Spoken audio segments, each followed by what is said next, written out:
కళింగపట్నంలో రామస్వామి అనే సముద్ర వ్యాపారి ఉండేవాడు. అతడు విదేశాల్లో విలువైన వస్తువుల్ని కొని తెచ్చి అమ్మేవాడు.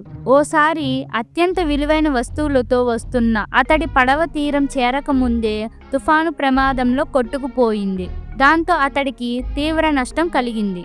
సరుకు పోవడంతో పాటు కొంతమంది పనివాళ్ళు చనిపోయారు. వారి కుటుంబాల్ని ఆదుకోవడానికి తన డబ్బంతటిని ఇచ్చేశాడు రామస్వామి. చివరికి అతడి చేతుల్లో చిల్లి గవ్వ కూడా లేకుండా పోయింది. మనుగడ కోసం ఓ విదేశీ వ్యాపారి దగ్గర సహాయకుడుగా చేరాడు రామస్వామి.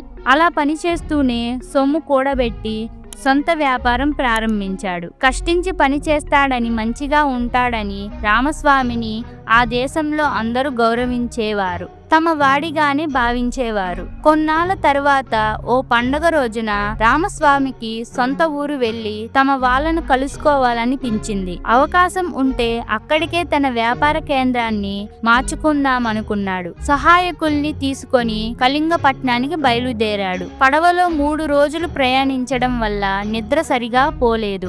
ఆహారం సకాలంలో తీసుకోలేదు. వేసుకున్న బట్టలు మాసిపోయాయి. మురికి బట్టల్లోనే రామస్వామి, అతడి సహాయకులు కళింగపట్నం చేరుకున్నారు. ఆ సమయానికి అక్కడి వారంతా పండగ హడావుడిలో ఉన్నారు. రామస్వామిని అందరూ చూస్తున్నా ఎవ్వరూ పలకరించలేదు. వారి తీరుకి ఆశ్చర్యపోయాడు రామస్వామి. అతడిని ఆ దుస్తుల్లో చూసి రామస్వామి ఇంకా కష్టాల్లోనే ఉన్నాడని భావించారు ఊరి వారంతా. రామస్వామిని, అతడి సహాయకుల్ని ఇంటికి పిలిస్తే ఏ సహాయం అడుగుతాడో ఏమో అనుకొని ఎవరి పనిలో వారు మునిగిపోయారు. రామస్వామికి నెమ్మదిగా పరిస్థితి అర్థమయ్యింది. కాసేపటికి తను తెచ్చిన సంచుల్లోని విలువైన బంగార ఆభరణాలు బయటకు తీశాడు. వాటిని గమనించిన ఒక్కొక్కరు అతడి దగ్గరికి రావడం మొదలు పెట్టారు. అన్న, కొడుకు, తమ్ముడు అంటూ మాట కలపడానికి ప్రయత్నించారు. తనను కాకుండా తన దగ్గర డబ్బుకు విలువ ఇస్తున్నారని అర్థం చేసుకున్న రామస్వామి ఆ ఊరిలో ఉండే కంటే